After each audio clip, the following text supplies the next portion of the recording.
All right. Hello again, adventurers, and welcome to another exciting episode of Daily December 2023. Today is day 18. So, today, very long story short.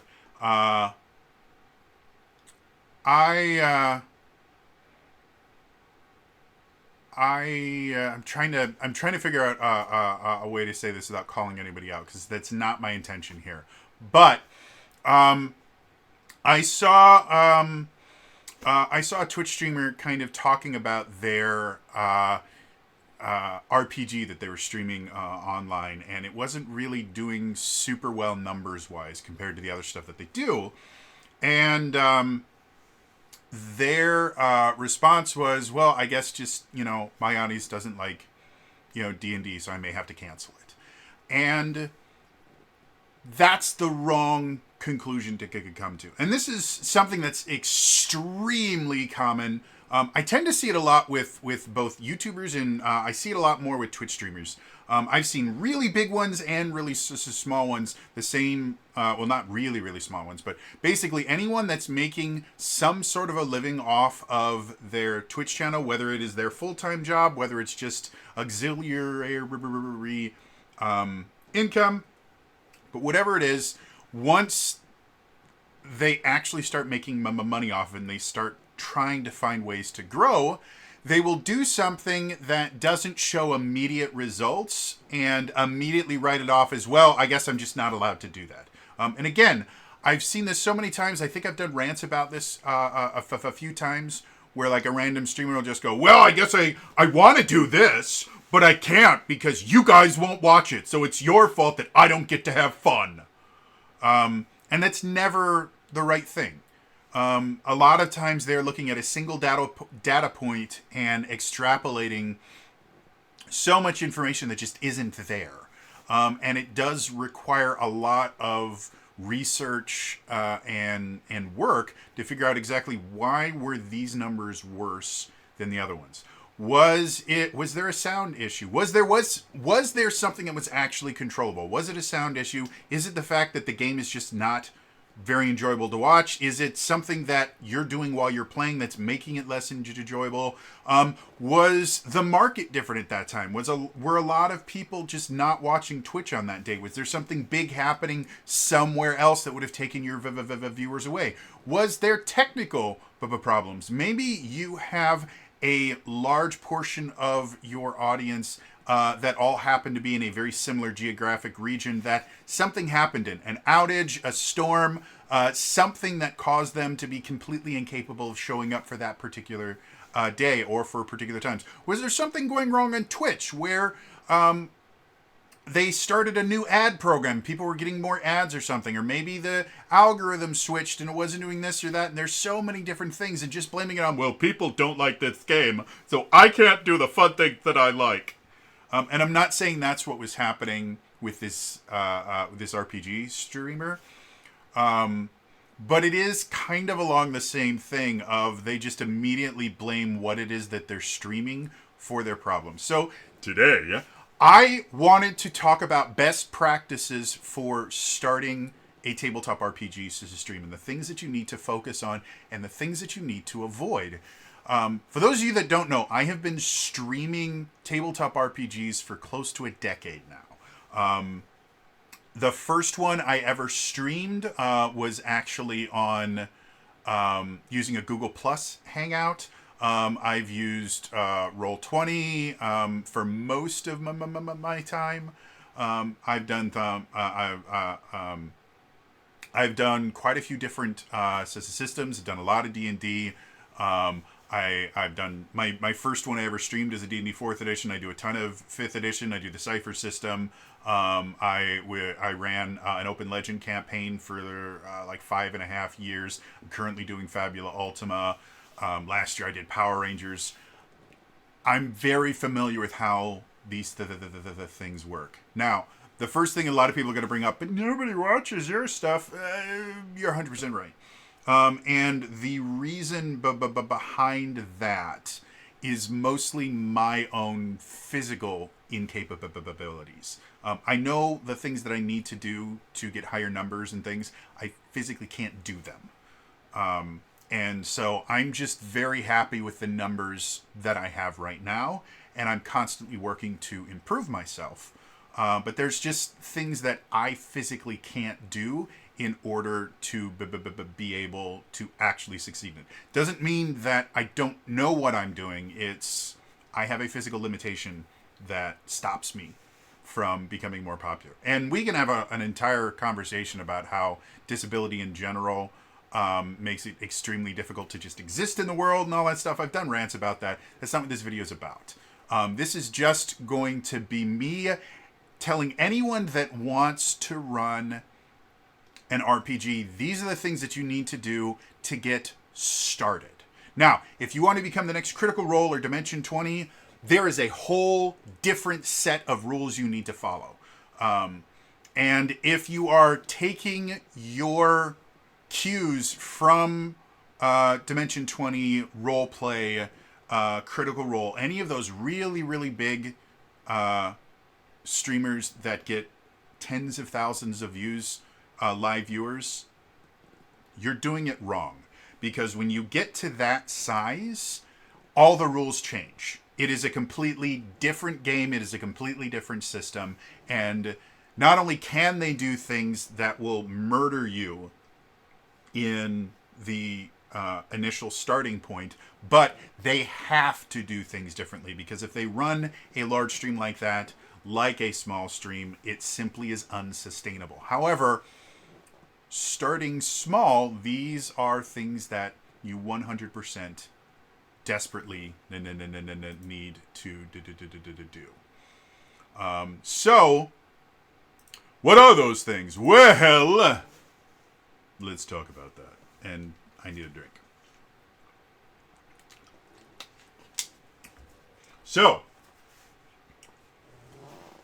the first tip: consistency. The absolute most important thing, if you want people to show up for a live show, is it needs to be consistent. You need to start at the same time. You need to end roughly at the same time. And it needs to be there every single time. You cannot have kind of, we're playing this week and it's going to be on a Wednesday this week, and expect to grow an audience. Even if you already have an established audience on Twitch from doing other things like playing games or doing just chatting, whatever it is, and even if they're very, very interested in Dungeons and Dragons, if you're not consistent, you will lose your D&D audience, because long-form storytelling cannot be done in a kind of popcorn pattern. People will lose the plot very, very quickly. And repetition is important for retention.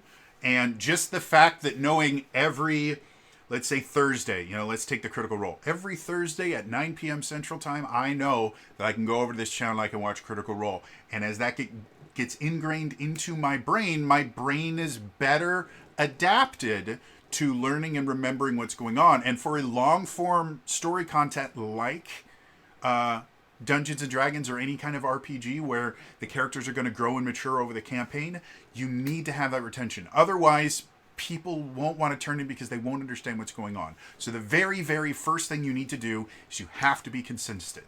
When you are creating the thing, you need to choose the date and time before the first episode ever airs. And you need everyone to understand that this is the day it's going to happen every single time. We're not going to move the day. We're not going to shift it, forward or backwards. We're not going to skip, episodes randomly if we don't have enough people. It has to be consistent. If you are not consistent, you will not build an audience. End. That's just how it works.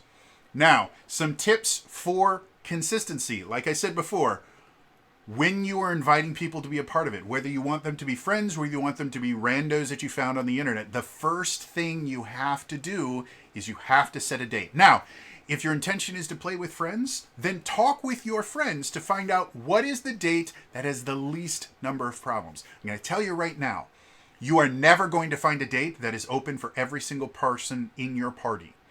It doesn't work that way, and it never will. We have been playing Dungeons and Dragons for almost 50 years at this point. Scheduling has always been the most difficult aspect of it. So if you keep pushing off the date until you can find the exact day that everyone can make it and nobody has, you're never going to play. Or your playing is going to be so inconsistent that you're going to lose your audience. What you do is you set a date. You find the one that has the most chance of people being there, and then you say, this is it. Every week, every other week, every month, whatever your particular time frame that you want to run these games are. And it doesn't have to be weekly or semi-weekly or monthly. You know, you can do it once every 3 months, once every 6 months, once a year if you want to. But if you want people to tune in, it has to have a very specific time and start date. It has to be every single time, and you have to make that every single time. Your first stream is going to be kind of a toss-up, depending on how much kind of marketing and press that you do for it. Your first stream could be your lowest stream or one of your highest for a while. I know most of the time when I start a new campaign, the first episode I do gets more views than any other one. And that's just how all of this stuff works. A lot of times it will be your highest number, just because you will always lose viewers as the thing goes on due to a million other things. Again, the curse of long form content.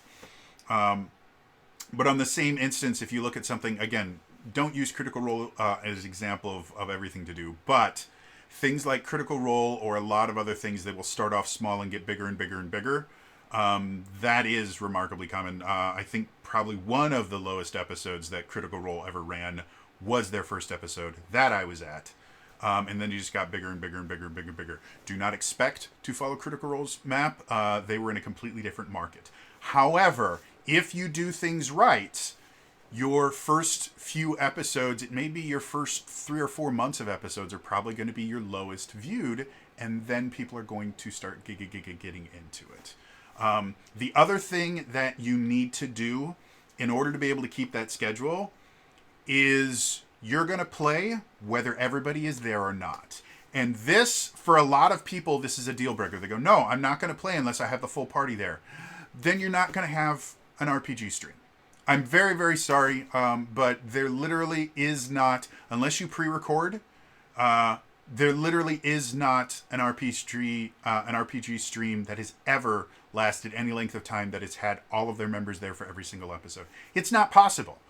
And especially now with how jobs work and how just varied jobs are with being able to work remotely and all this stuff, you're never going to have everybody there. So you need to be upfront at the beginning. Okay, as long as we have a minimum number of people, for my games, it is 3. As long as I have 3 people, I will run.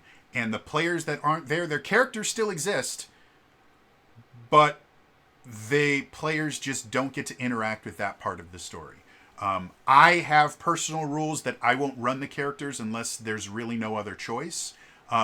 And interactions with those characters will normally be met by something like, yes, this character seems, for some bizarre reason, relatively silent and will probably remain silent for the next 3 hours, which is how long most of my sessions are. And we treat it as kind of a joke.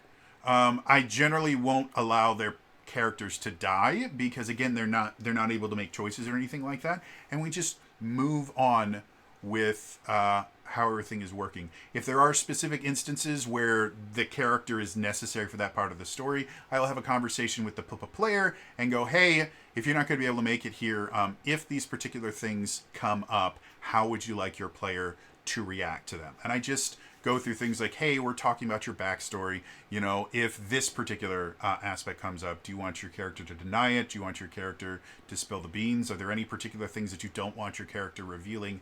If to move the plot forward, the only real way is for the other players to ask your character for some information. And in those rare instances, I will kind of perform the character for the player that's missing. And every so often, I will make jokes using that character's voice if I really like the voice that they use, or the character itself is unique enough that I do that. Those are all just meant to be entertaining. But you've got to do that. if you want to have a successful RPG show, you have to have consistency, and you're never going to get consistency no matter how consistent your friends are. You're never going to have consistency if the only way you play is every single person is there. My general recommendation, always have a party of at least 5 people. The reason why I say that is balancing combat and challenges for a group of 5 versus a group of 4 is not incredibly different. From action economy and stuff like that, yes, having an additional character does change things, but it's not as massive a change as going from 4 players to 3 players. I don't know why. There's probably some numerical reason why 4 and 3 are such different numbers when it comes to balancing, but a 3-person party for me personally, if I have written things for a 4-person party and I only have a 3-person party, it becomes significantly more difficult. I would assume it probably has something to do with the idea of roles, with the fact that most RPGs have 3 kind of roles you can fit into. You have your tank, you have your healer, you have your damage dealer. With 5 players, you probably have at least 2 redundancies. 4 players, you only have 1 redundancy, and if it just so happens that your redundancy isn't the one that you're missing, you are missing a major component of the party, and it can be very, very difficult to run. Whereas with 4 people, there's generally, especially if you have a 5-person party, missing just 1 person, there's generally enough people to kind of pick up the slack. So my recommendation, try to aim for a 5-person party. It makes things significantly easier. It also means you can be missing 2 people and still run the game with my rules, which is 3 people. If you do not have enough players to get 5 people, consider guest spots. I originally got the idea specifically from Critical Role because they would regularly just have their friends on to play for a few sessions, and sometimes it was only a single session, and those were a lot of fun. And it means that even when people are missing, you can fill a missing role, you can keep the table running, and it's actually a really great way to increase your audience, specifically if the people that you're inviting have their own audience. If you invite another streamer to play with you, they are bringing their audience to your channel and kind of sharing that with you. And on their side, you are bringing their audience, or you are bringing your audience to them. And I highly recommend, if you are bringing other creatives, at the beginning and at the end, give them a chance to plug themselves. You know, be able to say that, hey, listen, you know, my name is blah blah. This is my Twitch channel. When I'm not doing cool D&D stuff with these people, I do my own thing over here. This is how channel growth used to go, and I think a lot of creators have forgotten that collabs was the go-to way to get channel growth. Now it's all about, we need to manipulate the algorithm and all this stuff, and they've completely forgotten just how useful a tool collaborations can be. And we're going to talk about another aspect of that in just a second here. But yeah, having guest characters can, first of all, give you an interesting group of secondary characters that can exist in your world, that just gives it more life. And again, it gets around that scheduling conflict generally pretty easily, because if you're only going to have someone show up for like 2 or 3 sessions, it's generally not that difficult to get them to go, okay, I can make time for these 2 or 3 sessions. I can't make time every week for the rest of the campaign, but I can definitely make time for that. So yes, so scheduling wise, that's what you need to do. Keep a schedule, and the way that you keep a schedule is you start by saying, this is D&D night. This is always going to be D&D night.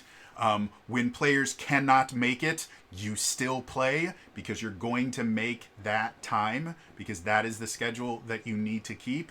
And you get enough people that you can miss players, whether that's by having a larger primary group or by inviting guests over, which has its own benefits. Number 2, I'm going to drink again. So, Second thing you need to do, chat exists. The thing that makes streaming different than television is streaming, you get to interact with what you're seeing. Television, you're a passive observer. Twitch is a streaming platform, not a television show. If when you turn on your D&D campaign, you turn off chat, not that you don't, like, you stop people from talking, but you just stop looking at chat, you stop interacting with chat, you are going to lose viewers every single time. Now, the argument kind of against this idea is, well, it's going to break the immersion of the game. And that is a very valid concern. And again, people are going to bring up the idea, well, Critical Role, they don't interact with chat at all. First of all, they're pre-recorded. Second of all, their chats are 30,000 people. If you have 30,000 people in your chat, you're allowed to ignore them. Until you get to that point, shut up. And if you actually go back to early Critical Role, where they still had thousands of people in their chat, they interacted with chat during the game.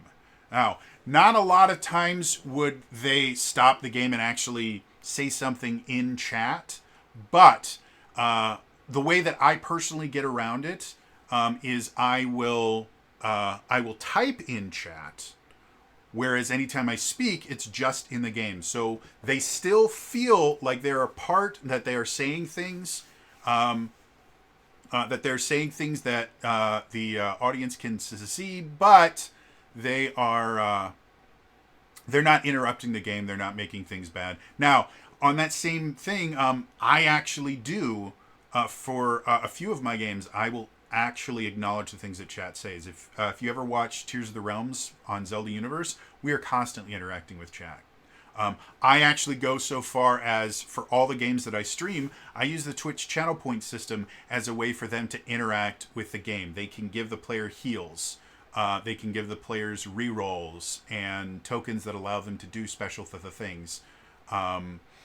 I like that because it technically makes my job as a DM slightly easier, because I can create really interesting, complex combat encounters and difficult things like that, and I don't have to worry about them being so difficult that I somehow TPK my party, because chat is always going to be there to kind of save their asses. And despite the fact that it's chat that's giving them the ability to survive this stuff, the players still feel like they're the ones that are conquering everything, because they are. They're the ones that are making the decisions. It's just when the decisions don't go the way that they want to, they have this little safety net of chat being able to give them free shit. And I cannot tell you the number of times that chat has made my games more interesting. If that's not your cup of tea, if you don't think you can deal with that, that's perfectly fine. You do not need to come up with a redemption system so that chat can interact with the game. I will tell you, it will help.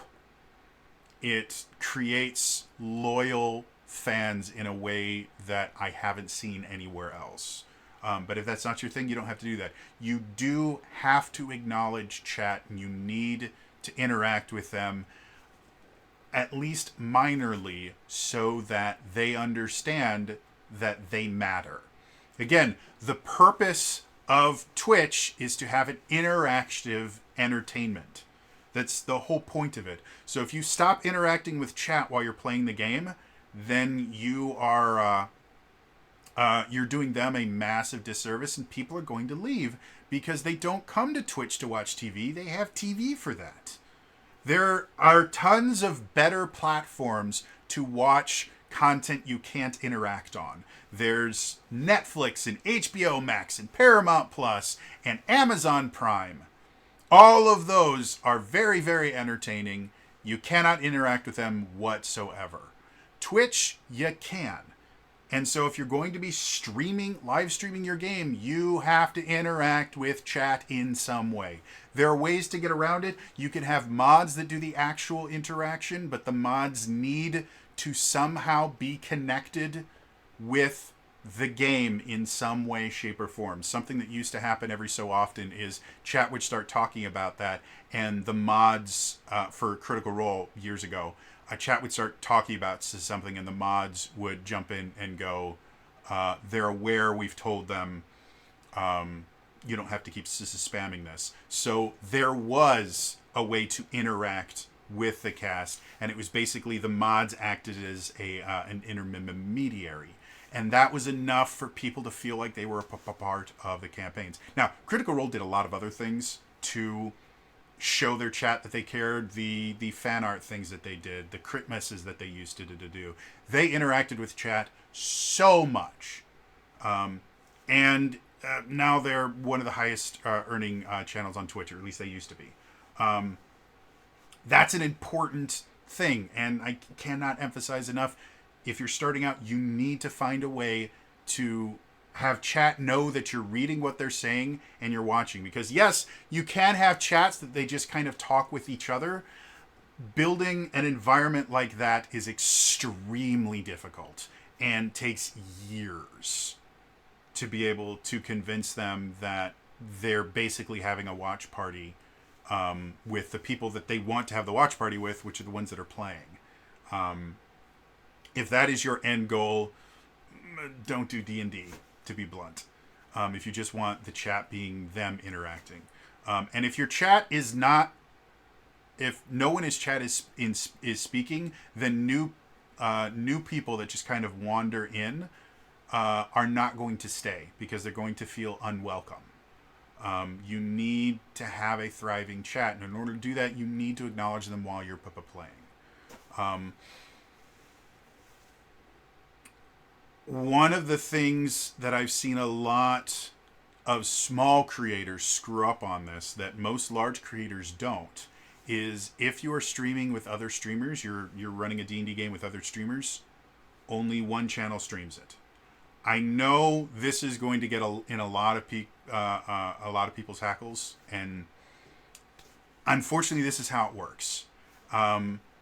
If you've got 5 people, they all have their own Twitch streams, and they go, you know what, we want to play D&D together, and so you all do that. You can't all stream it, because what you're doing is you're splitting the audience. And again, the idea of, well, what about multi-Twitch and things like that, where you could be, doesn't work that way, because in order for everybody to see something, you have to type that in 4 different chats. Or 5 different chats, or 6 different chats, however many different people are there. Multi-Twitch is not good for something like D&D, especially when, again, you're already kind of limiting the ability for people to interact because they're playing an RPG. They do need to be focused on the RPG. They can't entirely be focused on chat like they would be if they were playing a different kind of game. So pick someone to stream it.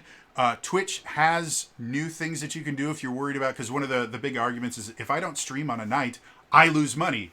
Congratulations. Yes, you do. That is a 100% truthful fact. How much more money will you make when your audience is significantly larger? You haven't thought about that because the only thing you're thinking about is the numbers on that specific day. Again, that's not how businesses work. You need to understand the idea of marketing, of opportunity cost.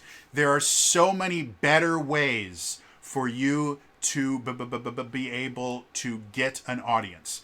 And collaboration, again, was the gold standard for years. And it still works remarkably well when people aren't, for lack of a better term, greedy. I get it. You don't want to lose money to watch someone else make money. There's a lot of different ways to do that. Twitch has a featured thing where basically you can actually kind of tag people in the title, and I don't understand how all of it works, but it actually does help with the idea that you, to be a Twitch affiliate and a Twitch partner, you have to stream so many hours and so many days and things like that. The featured thing deals with that aspect. So you're no longer being punished by Twitch. If one channel is making money through donations or ad revenue or something, split the fucking money. Like, this is not a difficult thing to figure out. If somebody's going to make a lot more money from subs and everything like this, split the money. It's not that difficult to figure out. Sit down with everyone, find something that everybody agrees with, and split it. And again, allow all of your guests to plug their own content in. Probably not in the beginning. I generally tend to recommend doing it at the end. Give them shout outs in the chat, whatever you need to do. But you can only stream on one channel. I've been watching live plays for a long time, and I've watched live plays with large streamers, and I don't believe I've ever seen large streamers all stream their view of the same live play. Every single one I've ever seen, it's always a single streamer streaming all of it, and then at the end they'll all go, yeah, I'm blah blah, and this is my Twitch channel, and I stream on these days, and these are the things that I stream, please come over, and they'll tag them in the chat. This idea that every time you hop on someone else's stream you have to be streaming too is nonsense. Again, I understand the purpose behind it. Again, Twitch in and of itself punishes people for not streaming. And anytime you are not streaming on your channel, you are being punished by Twitch. They are working on ways to lessen that punishment. But if you want to run a successful D&D stream, you cannot split up your audience. There is no ifs, ands, or buts. There's not, well, what if we do? No, it's not going to work. And if you look at the people that are doing the best in this medium, none of them do that. Multi-Twitch is really, really cool for multiplayer games and things like that. It's perfectly fine. But anytime you are multi-Twitching instead of just both streaming on the same platform, both of you are losing because your audiences are still separate. The only benefit that you're getting is the people that can hear their voice on your stream, or the people that can hear their voice on your stream might be incentivized to check out the other one, but there's no reason for them to do that. What you really need to be doing, and this is how collaborations used to work, is you would stream once on, or you would do a video on your channel and you would do a video on their channel, and then you would cross-advertise so that audiences were forced to go to each channel. Now, for a D&D stream, can you do that? Can you just kind of rotate who's hosting it? I would recommend not doing that because, again, the consistency thing starts coming off. Part of the consistency is I know that if I go to this place, I can watch. And if it switches every week or something like that, you're going to lose your audience because they're going to go, wait a minute, I thought it was supposed to be here and nothing's streaming here. I guess they're not playing it this week. So yeah, one person needs to do it. If it's really that big a deal, create a collab channel, and to do it that way so that no one streamer is getting all of it. I think it's a dumb way to do it, but if that's the only way that you can kind of satiate your need to always be streaming on your channel and not allowing anyone else to make, money off of your hard work, then do it that way. But I have very little patience at this point for people like, well, I can't not stream on my channel. Yes, you can. Absolutely you can. Lots of people do it. And the people that are doing the best in this have done that exclusively for RPGs. There's never been this idea that, no, I always have to be streaming my really crappy view of the RPG. It's just how it works. So the second point is you can ignore chat.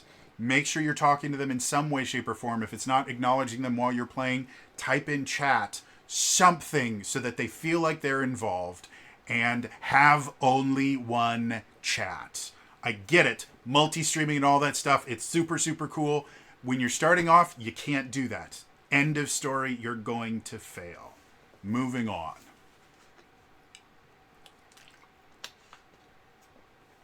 The third point. The look. Overlays are really, really important. Overlays are not particularly difficult to make, and you can buy pre-made RPG overlays without too much to the difficulty. But I personally am not a graphic artist, not a graphic designer. I suck at all that stuff, and just using a few relatively cheap tools, some of them are free, you can make an overlay without very much difficulty. The basics of what you need boxes that you can cut out the center of and create a transparency. You need something to put the boxes on. Something pretty. It can be just a color, it can be a picture, but you're going to need something so that there's something to put them on. You need a place for name tags. Whether you want to use the streamer names or the player names is entirely up to you. I tend to strongly encourage using the character names. Simply because when I run my games, I refer to all my players as their character names as a way to build immersion. But the names have to make it easy for the audience to be able to identify who is doing what. And then this is not 100% necessary, but it's very useful if you do use a virtual tabletop for minis and things like that.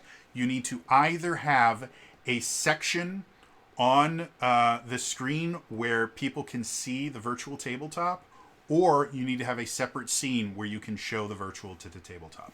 Now, one addendum to that. Do not show your rolls. Don't do it. I see so many smaller streamers that will have the chat area on in Roll20 or Foundry or whatever you're using. They have a place where all the rolls and all the chat is, and they'll just have that up there as part of their overlay. Cut it out, throw it away, don't show that. First of all, you do need to have a place where the players can say things that the audience can't see. That's what I use my Roll20 chat for. And I tell all of my players, by the way, the audience can't see Roll20 chat. Say whatever you want in Roll20 chat. And we've had quite a few times where I've had the players actually say things in Roll20 chat like, hey, have you noticed this person in chat? We may need to ban them or something like that. Or, hey, something has come up. We need to end the show now. And I'm able to react to that without the audience knowing anything. And the players all feel comfortable in being able to say whatever they need to say in that chat because they know that the audience is never going to see it. Also, the audience doesn't need to see your rolls. Reading rolls is super, super boring. What you should be doing is tell all of your players whenever they make a roll, they have to read the roll out loud. The roll doesn't count if they don't read it out loud. Doesn't matter if I can see the roll, if everyone in chat can see the roll. If it's showing up on the screen, they have to read it out loud. It's part of the presentation. It's part of the fun of the game. Watch any live play. All of them read out their rolls. You know why? Because it's more fun for the audience. Reading numbers is boring, especially if you are not really that into the numbers. And a lot of times in Roll20, there's going to be a lot more than just the roll as part of that.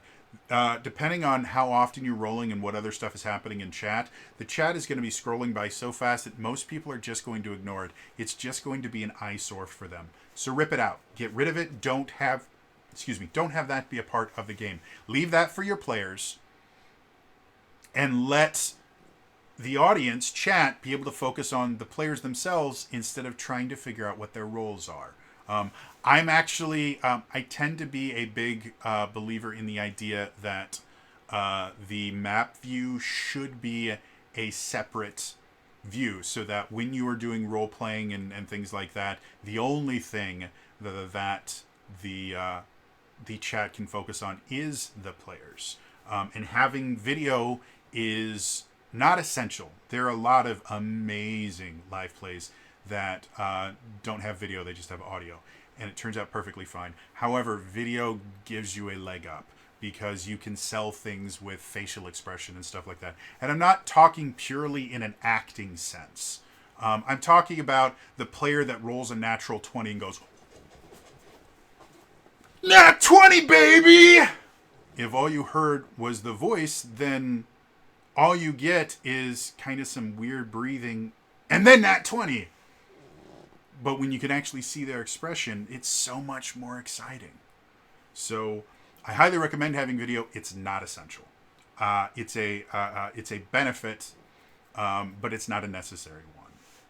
But the visual aspects, you need to have an overlay. If you're just showing, one of the things I hate going, because I will browse like tabletop RPGs and D&D streams and that. One of the things I hate more than anything else is coming in and just seeing like Roll20 and they're using the built-in Roll20 chat, or they don't even have video chat. And Roll20 works well as a tool. It is not pretty in any way, shape, or form. The new UI that they've developed is slightly prettier to look at, but it's just not. The same thing is true with Foundry. Foundry is ugly as sin to look at. It works, and it works very well from what I've heard. I've used Foundry before. I'm not a fan of how it works. I think it's backwards, but mostly that's because I use Roll20 and I'm very used to it. So because they do things differently than Roll20, and Roll20 was first for me, it feels backwards. Virtual tabletops in general are ugly as sin because they're not meant to be pretty. They're meant to be tools.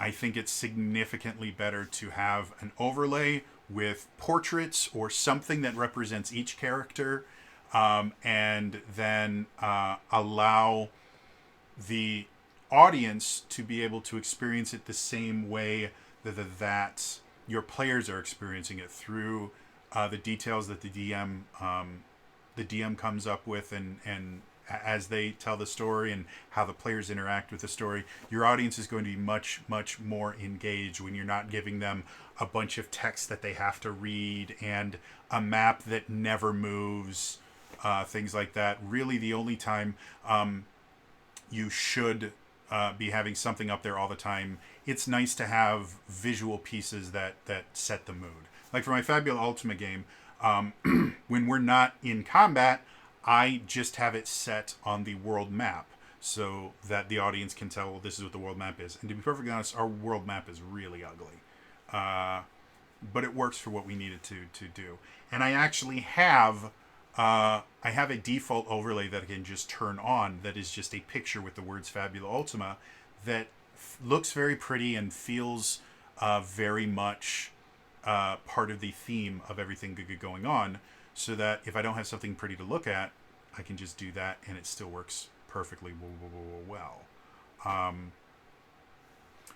Maps tend to be a very good thing if your players are not actively interacting with something. Having a world map up or a local area map or something like that is always a good idea, because again, it gives the players something to look at other than moving their mini around or drawing stuff on the page. And it also gives the audience something to reference when you're talking about, oh, well, that's, to the north of here. They can go, oh, that's the map. It is to the north. That's really great. But visual appearance is important. Does that mean that you have to go all out and spend thousands of dollars on a complete custom overlay with moving pieces? No, you don't. Again, I make my own overlays and I suck. You can find free overlays online. And programs like there's a free program. What's it called now? GIMP, GIMP, and I think it's graphic image something. If you go to Google,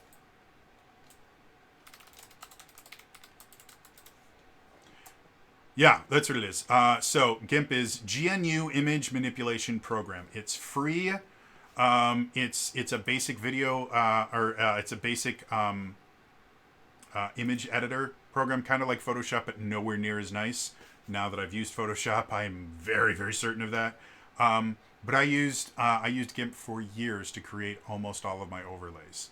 I would use some other program. I would create the shapes and everything in something like you can do it in Microsoft Paint. I used to use Premiere Pro because I used it as an editing program. But anything that allows you to kind of draw, you can draw your boxes. The parts that you want to get rid of, make them all the same color. Because GIMP does have a color choice tool and a fuzzy select tool. So even if you don't make them all the same color, you can use the fuzzy select to get what you want. And then just make sure there's a transparency layer, delete it, and you have your overlays. Real simple. There's what I used to use constantly was there's public domain and Creative Commons artwork that you can use for, like, scrolls is what I use for my name tags for all my it's just a public domain clip art scroll that I found, and that's what I use, and it works perfectly well. Public domain has so many things, and in order to use them, you really just need a program that allows you to kind of import pictures into a larger picture. And you can there's so many different programs to do it. Again, I used Premiere Pro, which for me was $20 a month to use it.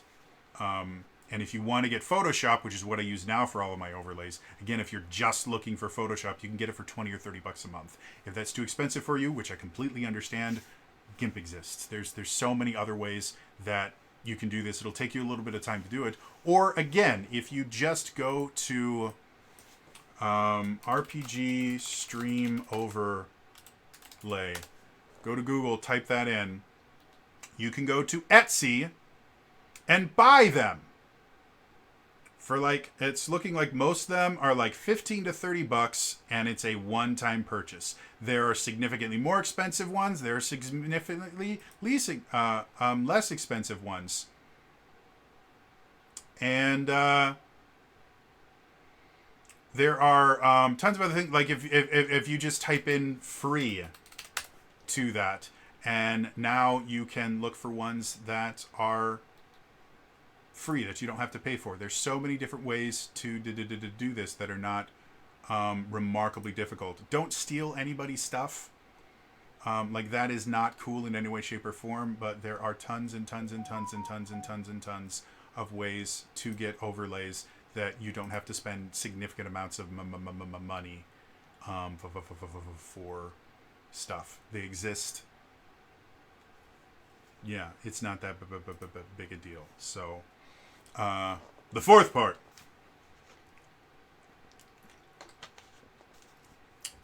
Sound.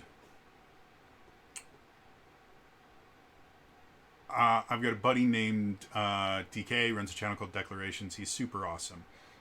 He knows more about sound than I will ever know, no matter how long I try. He has this saying, people will forgive a lot of things, they will not forgive bad sound. One of the easiest ways to improve your view numbers on anything is improve the sound. I understand this is kind of ironic coming from someone that doesn't have the greatest sound setup. I've got a decent mic, don't get me wrong. Like this, it's a great mic. However, I hate it when it does that too. However, I keep it far enough away that I don't get really phenomenal sound. The room that I'm in is a little bit echoey. I could put up some acoustic panels to make it better, or I could simply keep the mic closer and control it a little bit better. I don't do that. I understand that. I do this on purpose because this is what makes me feel most comfortable, and I understand that it's a detriment to my content. That being said, if you want people to watch your RPG stream, every person has to have decent sound. You do not need $5,000 mixers and $20,000 microphones or anything like that. You can get by with a Rock Band microphone from the original Xbox. They're remarkably good. And a lot of times you can get them for like 10 or 20 bucks. I generally recommend against using just like a headset gamer mic because they're never that great. But invest in an okay microphone. It doesn't need to be massively expensive or anything like that, but it does need to be a high enough quality that you're not peaking all the time, that you sound relatively similar to how you sound in real life, and that it's not skipping or cutting the things out. This one costs money, and it's really not negotiable. Doesn't cost a lot of money. Like I said, you can find ways to jury rig a lot of things with some very, very cheap stuff and get a relatively decent quality sound. But you're going to have to spend money in some way, shape, or form. Everything else here you can do for free for the most part. It's just logistics. This costs money. But having everyone be very easy to understand is going to make people want to watch your shows. It's just how it works. If they can't understand you, things get difficult. It's one of the other reasons why I tend to recommend video, because if you are not particularly good at enunciation, but people can see your lips, they will understand you better. Even though most people can't read lips in the idea that if they can't hear you at all, they won't be able to know what you're saying. Subconsciously, everyone reads lips. And we've actually seen this in the theater. One of the groups I used to work with, they would have everyone use lip liner to make their lips pop a little bit more. And it was specifically because, specifically if you had speaking roles, if people could see your lips, they would be able to understand you better, and they would have less complaints about, well, we don't know what's going on stage, no matter who is saying what. It's one of the nice reasons. It's one of the reasons why video is very, very useful, because video can actually help your audio and make up for things that your audio lacks. There's only so much you can do, though. You do need to at least buy a microphone, the best microphone that you can afford, without putting yourself in a bad situation. Do not go into debt to get a microphone. Do not skip meals to get a microphone. Again, a lot of decent mics you can get for under $30. And if the only one you can get is a headset that has a mic attached to it, it's perfectly fine. I did that for years. It wasn't great, but it does work. And if you learn to enunciate very well, the muddiness of the mic is not going to cause huge problems. But you do need to have something okay to record your voice with. The other side, you need to have sound. What I mean by this is there needs to be ambience or music or something playing constantly. While you are running, there should be a soundtrack playing. I do this through Roll20 because they have a shit ton of free ambience and music built into it. They also have, I think, most, or at least a large chunk, probably not most because he has thousands of songs, but they have a large chunk of Incompetech, which is Kevin MacLeod's music. Kevin MacLeod is a composer, apparently from Wisconsin. I didn't know that until a few years ago. But Kevin MacLeod is a composer, and he's a huge believer in the Creative Commons copyright initiative.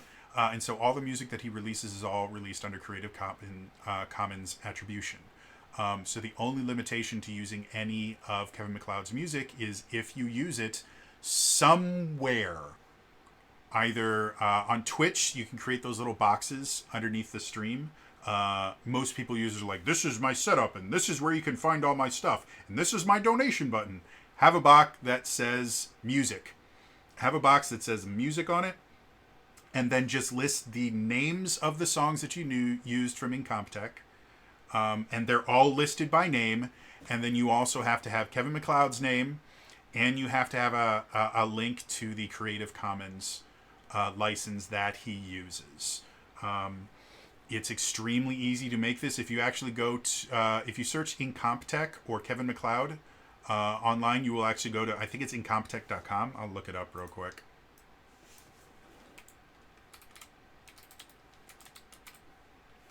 Or Incompetech. That's what it is. It's not Incompetech. It's Incompetech. Yeah, so incompetech.com is his website. And on it,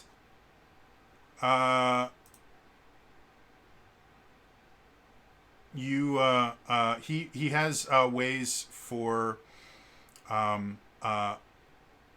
he has ways for you to do the Creative Commons stuff, and he will actually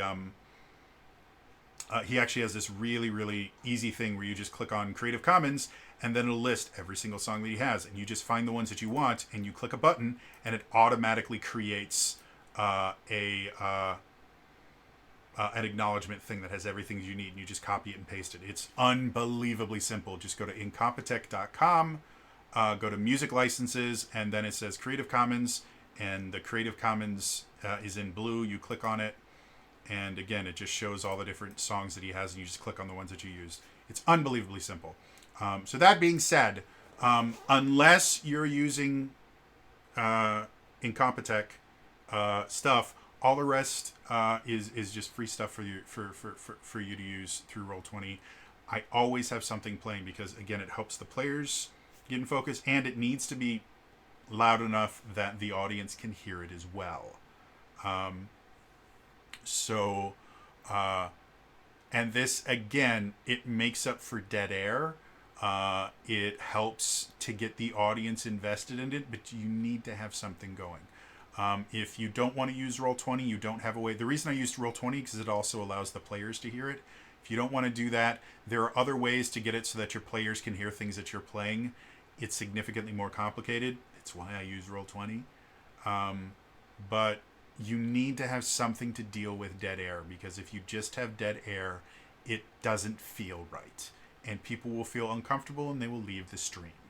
So, yeah, so that's my 4 basic rules for streaming. 1, consistency. Has to be the same date, has to be the same time, and you can't cancel it constantly.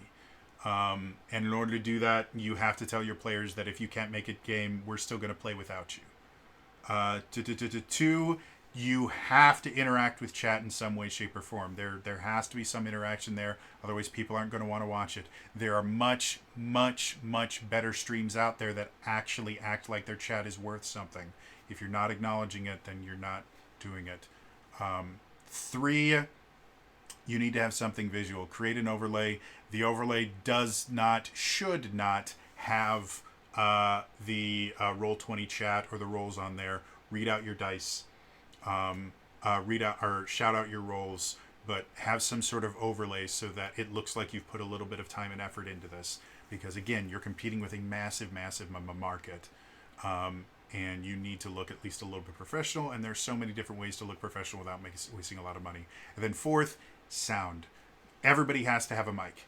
Everybody has to have a decent mic. Not a phenomenal mic, not a $100 mic, just something that they're easy to understand from. And then you also need to have something playing. You need ambience, you need background music, something, because there is going to be points where there's dead air.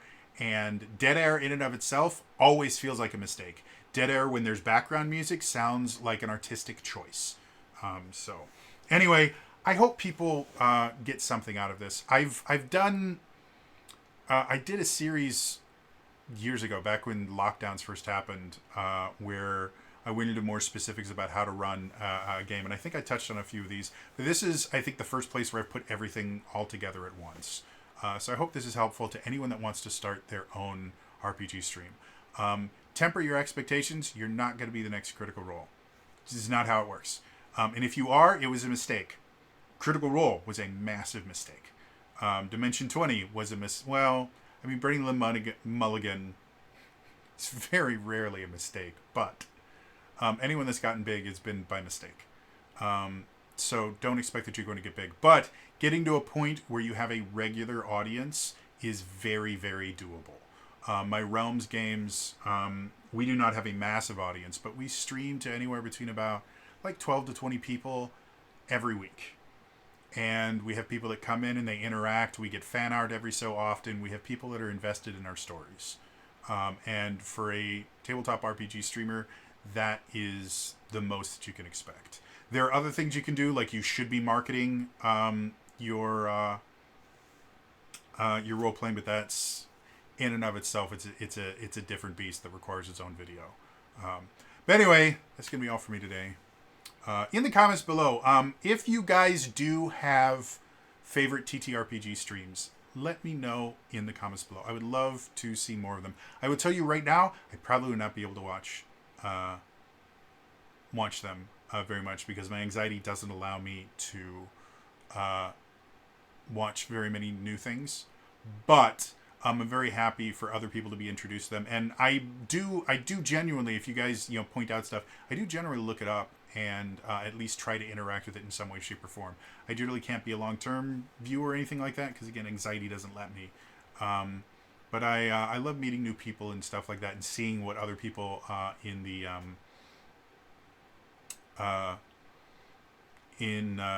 space you're doing. So anyway, again, that's all for me. I'll see you guys next time. All right, bye bye.